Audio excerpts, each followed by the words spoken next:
கள்ளக்குறிச்சியில் விஷசாராயம் விவகாரத்தில் உயிரிழந்தோர் எண்ணிக்கை 29ஆக உயர்வு. இதில் 2 பெண்களும் இடம்பெற்றுள்ளனர். பிரியாணியால் 16 வயது சிறுவன் தற்கொலை. சென்னை தாம்பரத்தில் வீட்டில் சிக்கன் பிரியாணி சாப்பிட்ட தம்பியுடன் தகராறு. 16 வயது அண்ணன் தூக்கிட்டு தற்கொலை. ஜம்பிங் சிக்கன் எனும் தவளை இறைச்சி விற்பனை. கோவாவில் ஜம்பிங் சிக்கன் சொல்லிட்டு தவளையோட கறியை ஒரு பிளேட்டு 1500 ரூபாய்க்கு விற்றுருக்காங்க.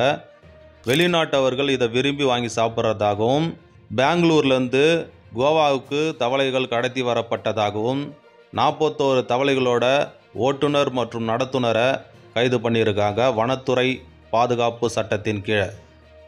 கள்ளக்குறிச்சியில் கள்ளச்சாராயம் அருந்தியவர்கள் உயிரிழந்த செய்தி கேட்டு அதிர்ச்சியும் வேதனையும் அடைந்தேன். சமூகத்தை பாழ்படுத்தும் இத்தகைய குற்றங்கள் இரும்பு கரம் கொண்டு அடக்கப்பட வேண்டும். முதல்வர் ஸ்டாலின் பேட்டி. தமிழ்நாட்டில் தலைவிரிச்சு ஆடுற இந்த போதைப்பொருள் கலாச்சாரத்திற்கு காரணம் என்ன? உங்களோட கருத்தை கமெண்ட் செக்ஷனில் சொல்லுங்கள். தேங்க்ஸ் ஃபார் வாட்சிங் அண்ட் கீப் வாட்சிங்.